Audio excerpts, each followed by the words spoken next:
जय किसान साथियों, आज धरना का 22वां दिन है। अनिश्चितकालीन धरना है सासाराम कलेक्टेरिएट के सामने। दो मांगे हैं इस धरना की, इस अनिश्चितकालीन धरना की, और उनमें से एक मांग है, जैसा कि आप देख सकते हैं, एमएसपी गारंटी कानून, जो कि संयुक्त किसान मोर्चा की भी मांग है।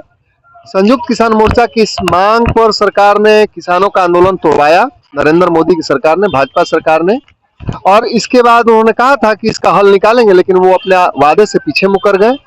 और दूसरा जो मांग है इस अनिश्चितकालीन धरना की, आप देख सकते हैं, कदवन जलाशय आंदोलन, जो कि सोन नदी पर कदवन जलाशय बनना था, 44 साल से लटका हुआ है।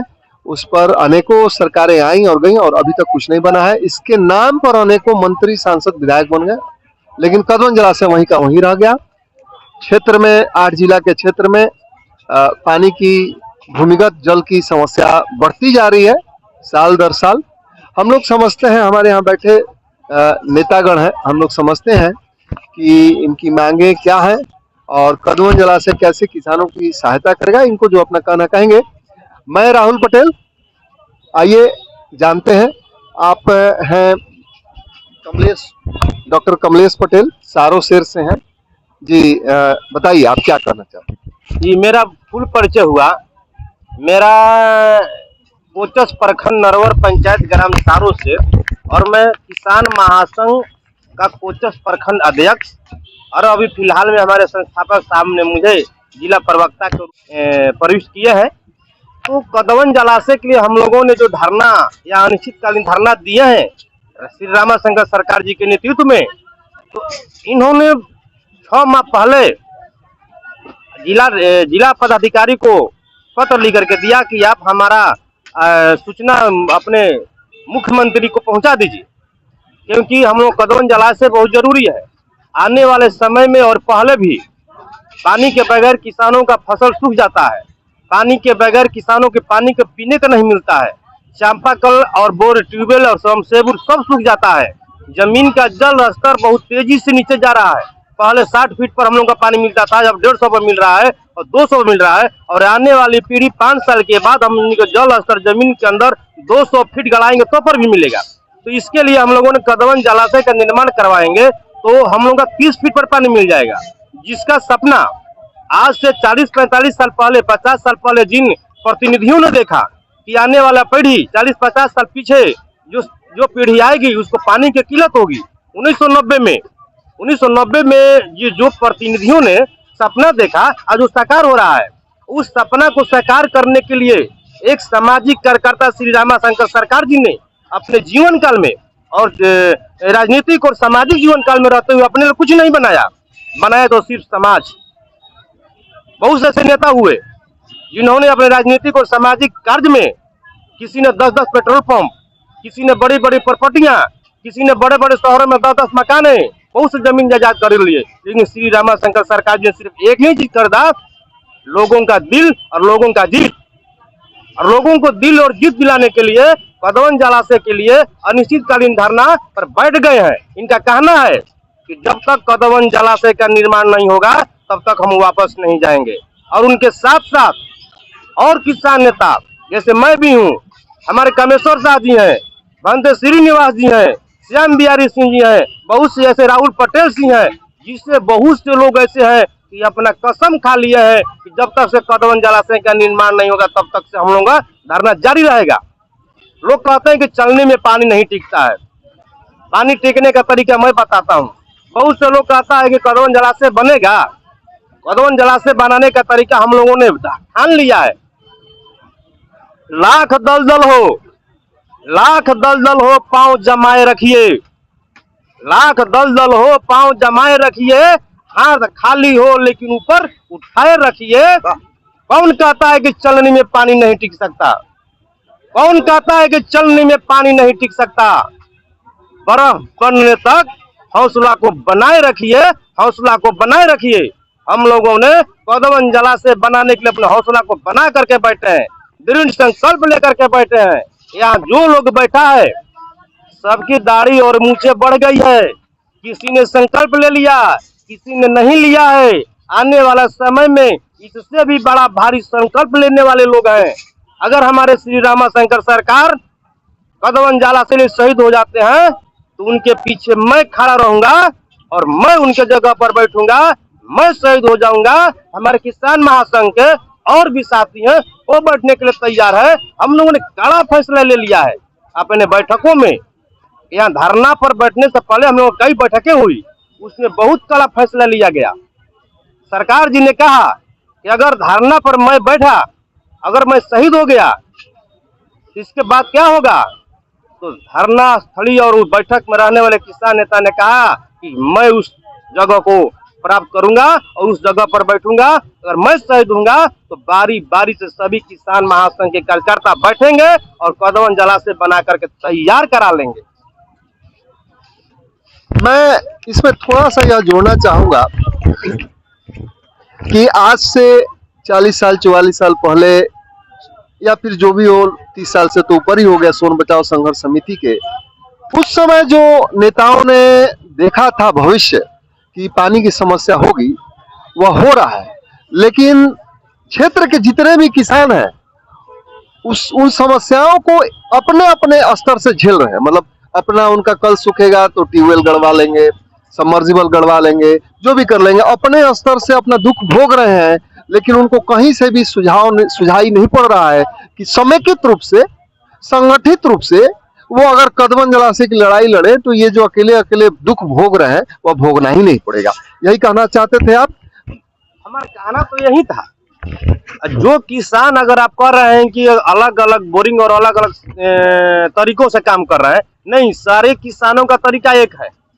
वो कहते हैं कि हमें पानी की जरूरत है, किलक हो रहा है, हमारे बिचड़ा बोरिंग से पड़ रहा है। लेकिन जो ही ये मांग किसान अपने प्रतिनिधियों से उठाते हैं तो जनप्रतिनिधि उन पर हावी हो जाता है, कहता है कि आपके मांगने से कुछ मिलने वाला है। इसी पर किसान उनके बातों को मान करके अपनी मांग को भूल जाता है। अच्छा, आप ये कह रहे हैं कि जनता एक्चुअली किसान आदमी जो है बहकावे में है, उसको समस्या तो मालूम है, लेकिन संगठित होने में दिक्कत यह है कि जो राजनीतिक पार्टियां हैं वो आड़े आ रही है। हाँ, ये आड़े आ रहा है। जाति और धर्म जो आ गया ना, एक कुएं में जाति का चीनी घोर करके लोगों को पिलाया जाता है। एक जाति का चीनी घोर के पिलाया जाता है, दूसरे कुएं में दूसरे जाति का चीनी घोल करके पिलाया जाता है। बस इसी में शरबत बन करके लोग रह जाते हैं, नेताओं के शरबत बन जाता है। हम आगे बढ़ेंगे। हमारे संस्थापक महोदय हैं रामाशंकर सरकार, अभी कमलेश जी उन्हीं की बात कर रहे थे और मैं भी इनको काफी समय से जानता हूं।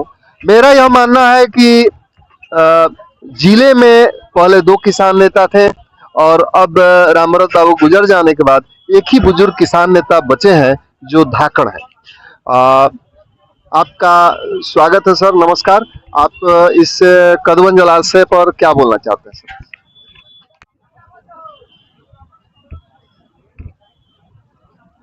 मैं आपको थोड़ा पीछे ले जाना चाहता हूँ। रोहतास जिला और 8 जिलों में जो नहरों का जाल बिछा है वह अंग्रेज द्वारा हम लोगों को विरासत में मिला हुआ है। 1973 में अंग्रेज सोन नदी पर डिहरी के पास एनी काठ बांध बनाकर और इन नहरों को पानी दिया था 1973 में, जिसका नतीजा है कि खुशहाली लोगों के अंदर आई, लोग खेती करना सीखे और खेती करने से लोगों की आर्थिक स्थिति मजबूत हुई। कालांतर में देश आजाद हुआ, कुछ समय के बाद देश जब आजाद हुआ तो फिर पानी की कमी हुई तो लोगों के अंदर आवश्यकता महसूस हुई। क्योंकि आज़ादी का जो था, बहुत से उस समय जो नेता के अलावा अन्य भी जो थे वो आज़ादी में भाग लिए थे, तो उनके दिमाग में बात आया था कि भाई अगर पर्याप्त रूप में पानी नहीं मिलेगा तो फिर खेती पिछड़ जाएगी, खेती नहीं हो पाएगा। तो आज़ादी के बाद 1956 में शिलान्यास हुआ इंद्रपुरी जलाशय का और उसके बाद 62 में बन के तैयार हो गया और उससे सभी फिर नहरों को पानी दिया जाने लगा। और फिर वही परिस्थिति आ गई और इसका संकेत आज से 55 साल पहले यहाँ के जागरूक किसानों ने यहाँ के किसानों को भी दिया था और सरकार को भी दिया कि अब पानी की कमी होने वाली है, अब सोन में पानी नहीं रहेगा तो यहाँ की खेती फिर चौपट हो जाएगी। तो उन लोगों ने आंदोलन शुरू किया और उस आंदोलन के फलस्वरूप कदवन जलाशय परियोजना का चयन हुआ। केंद्र और राज्य सरकार मिलकर कदवन जलाशय परियोजना का चयन किया। वही कदवन जलाशय परियोजना ही है और उसके आंदोलन के फलस्वरूप तत्काल इसका 1990 में शिलान्यास हुआ। बिहार सरकार द्वारा इसका 1990 में शिलान्यास हुआ और तब से शिलान्यास होने के बाद कुछ काम हुआ, इसके बाद काम को रोक दिया गया, तब से आज तक बंद है। और क्योंकि 14 जनवरी 1990 को उस समय के तत्कालीन मुख्यमंत्री ने इसका शिलान्यास किया था। उसके बाद मार्च में जनता दल की सरकार आ गई और लालू प्रसाद जी उसके बिहार के मुख्यमंत्री बन गए।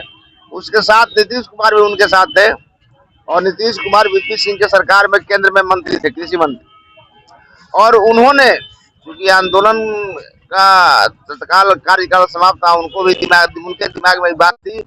उन्होंने भी उस समय भी दौरा किया। 1990 के लास्ट में 91 में उन्होंने फिर मुख्यमंत्री लालू प्रसाद जी और नीतीश कुमार दौरा की और काम को 1-2 साल तक लोगों ने चलाया। इसके बाद काम जो बंद हुआ आज तक बंद है। नीतीश जी जब से सरकार में आए हैं तब से कहते रहते हैं कि मैं इस योजना को चालू करूंगा और कई बार दौरा भी की और दौरा करने के बाद काम शुरू नहीं हुआ। इनको कहते कहते 14 साल इनका गुजर चुका है और 15वां साल पार होगा, फिर चुनाव होगा, फिर मुख्यमंत्री बनेंगे। तो इस तरह से हम लोग जो यहाँ बैठे हैं उनको उनका वादा जो है याद दिलाने के लिए कि आप वादा किए थे और आपने अभी कहा था, आपके सिंचाई मंत्री ने कहा था कि हम डीपीआर तैयार करा के 4 महीना में काम लगा देंगे। 2020 में इनके सिंचाई मंत्री थे संजय झा। उन्होंने कहा था कि हम 4 महीना के अंदर डीपीआर तैयार करके हम इसमें काम 17 में तो उससे पहले नीतीश जी घोषणा किया था कि हम इसको बनाएंगे। इसी क्रम में दौरा में आए थे तो उन्होंने कहा कि भाई कुछ नया डीपीआर तैयार करना होगा और नया डीपीआर तैयार कर हम 4 महीने के अंदर नया डीपीआर तैयार करके हम इस योजना में काम लगाएंगे। और वो अभी राज्यसभा के मेंबर हैं और वो भी दिल्ली में हैं, वो भी दिल्ली में रहते हैं, राज्यसभा के मेंबर भी हैं और जदयू के कार्यकारी राष्ट्रीय अध्यक्ष भी हैं।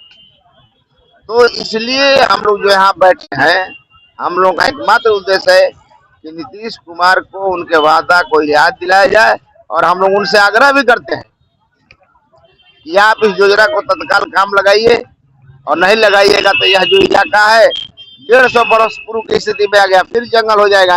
यहाँ से लेके कैमूर से लेके गंगा के तट तक पूरा जंगल ही जंगल हो जाएगा। तब पुनः हम लोग उस स्थिति में आ जाएंगे जो 150 साल पहले अंग्रेजों ने नहर बना के, नहरों का बिछा के, सोन नदी पर बांध बनवा के जो हम लोगों को पानी दिया था, जिसके चलते आज यहाँ के किसानों में खुशहाली है। किसान माने खुशहाली वही है कि कम से कम किसान खेती करके अपने परिवार को जिंदा रखते हैं, पढ़ा लिखा लेते हैं। लेकिन जो खुशहाली होनी चाहिए नहीं हो रहा है, इसलिए कि उसका जो एमएसपी जो है वो नहीं मिल रहा है और वो भी एमएसपी नाथन आयोग के रिपोर्ट के हिसाब से सीटू के आधार पर नहीं मिल रहा है। और इसी के लिए दिल्ली में आंदोलन अभी जारी है। 13 मार्च 2024 से 13 फरवरी 2024 से दिल्ली में खनौरी बॉर्डर और शंभू बॉर्डर पर किसान वहां आज भी धरने पर है। और एक मैं नया चीज बता देना चाहता हूं, शंभू बॉर्डर पर जिसकी अध्यक्षता में वहाँ शंभू बॉर्डर पर जो किसान बैठे हैं, जिनका नाम है डंडेवाल जी, और वो अमर अनशन पर बैठ गए हैं।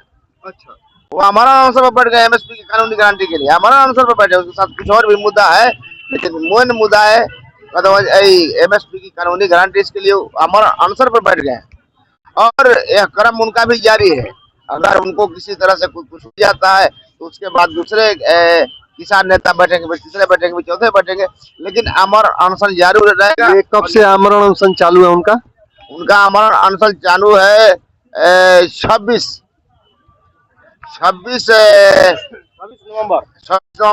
नवंबर से संविधान दिवस का अवसर चालू है।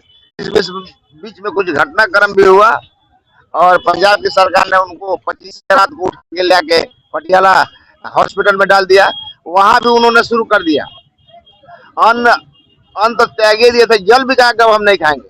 और किसान, पंजाब के किसान जब उग्र हुए और कहे कि हम भगवत मान सिंह का जो घर है घेर लेंगे, जब देखा कि घेरा जाएगा, यहाँ लाखों किसान जुटने वाले हैं, तो आनंद फानन में लोगों ने फिर इनको उठा के वही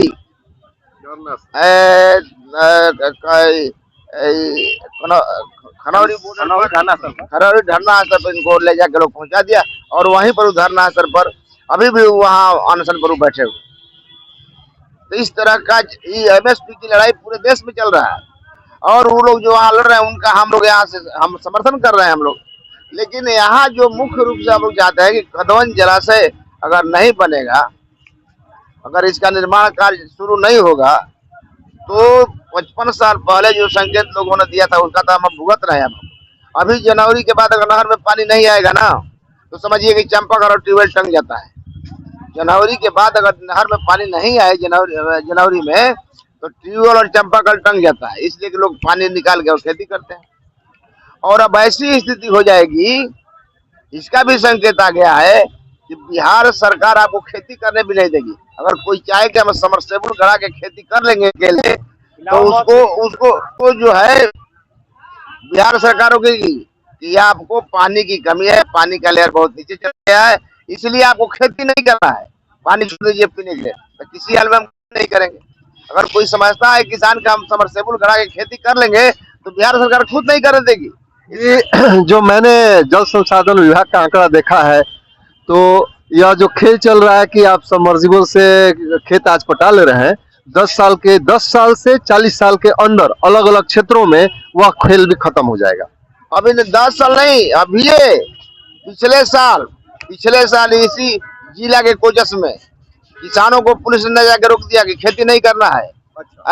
जुलाई में, क्योंकि पानी की कमी थी, वर्षा नहीं हो रहा था और नहर में पानी नहीं आया था, तो कहीं जो है सब जगह चंपाकल टंग गया था, पानी का लेयर नीचे चला गया था। तो वहाँ लोगों को रोक दिया गया कि नहीं, आप खेती नहीं कर सकते हैं, आप छोड़ दीजिए, पानी पीने के लिए खेती नहीं हुआ तो रुकना पड़ा। और इससे 2 साल पहले मैं गया था, 2021 में रथ लेके हम लोग भ्रमण कर रहे थे। उसमें हम लोग नालंदा में गए थे। उस नालंदा में किसान पानी की कमी हुई थी, वर्षा कम हुआ था। तो वहाँ के किसानों ने बताया कि हम लोगों को खेती करने नहीं दिया अगर पुलिस, कहा कि नहीं, खेती आपको नहीं करना है, पानी रहने दीजिए पीने के लिए, क्योंकि पानी का लेयर नीचे जा रहा है, तो इसलिए पीने के लिए पानी बचाना है। तो उससे भी भयावह स्थिति आ जाएगी अगर कदवन जलाशय का निर्माण नहीं होगा तब। इसलिए कि यहाँ जो है उसी के भरोसे पानी रहता है, उसी के भरोसे यहाँ पानी है। जब नहरों में पानी आता है तो किसानों का ट्यूबवेल चलता है, किसानों का चंपाकल चलता है, तो उसको पीने के लिए पानी मिलता है और खेती भी करता है। अगर पानी नहर में नहीं आता है तो खेती भी करता है। तो इसलिए जरूरत है कि जब तक नहीं होगा तो किसान को तो मरना ही है। मैं इस पर थोड़ा सा कमेंट करना चाहूंगा कि मेरा गांव भोजपुर जिला में है, जगदीशपुर प्रखंड के में केसरी गांव है। वहां पे पिछले 2 साल से ही नहर में पानी चढ़ रहा है, नहीं तो नहर में पानी नहीं चढ़ता था, इधर ही पानी छेका जाता था। मेरे पिताजी के समय तक, मतलब मेरे पिताजी के समय कह लीजिए या फिर जब मैं 10 साल का रहा हूँगा, तब तक केसरी गांव में अगर ऐसे 10 फीट गड्ढा को खोदेंगे तो वहां पे पानी निकल जाता था। आज के डेट में है कि वहां भी 100 फीट 150 फीट जाना पड़ता है। जी, तो ये इसका कारण यह है कि आज लगभग 10-15 साल पहले से पानी की कमी है सोन में, पानी की कमी है सोन में। तो जितना कि उसे पानी देना चाहिए नहरों को, वह सिंचाई विभाग के पदाधिकारी नहीं पाते। 750 क्यूसेक केवल पानी देते हैं, जबकि उसकी क्षमता उसका तिगुना है, 70 का 21, माने 24-2500 क्यूसेक पानी एक बार छूड़ेगा तो सब नहरों में नीचे तक चला जाएगा। क्योंकि ये क्रम तो बंद है, क्योंकि पानी ही नहीं है। आज भी पानी अगर छोड़ेगा लोग तो मुश्किल से 750, 650-700 क्यूसेक। तो इसलिए दिक्कत है। और कदवन जलाशय बन जाएगा तो 4 गुना बढ़ जाएगा पानी की मात्रा, तो नीचे तक पानी खेतों में आबाद करेगा, नीचे तक किसानों को जाएगा।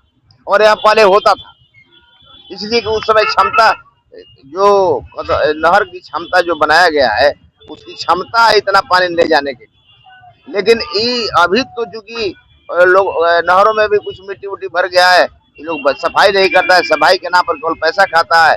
इसलिए जो है लोग कहता है कि ओवरफ्लो हो गया, पानी नहीं है तो लोग कहा कि ओवरफ्लो हो जाएगा, टूट जाएगा नहर। ये सब एक ड्रामा है। और नया जो ड्रामा भी एक चल रहा है सरकार के द्वारा कि जलाशय न बनाना पड़े, तो क्या भाई तो हम लोग नहरों का पक्कीकरण करेंगे।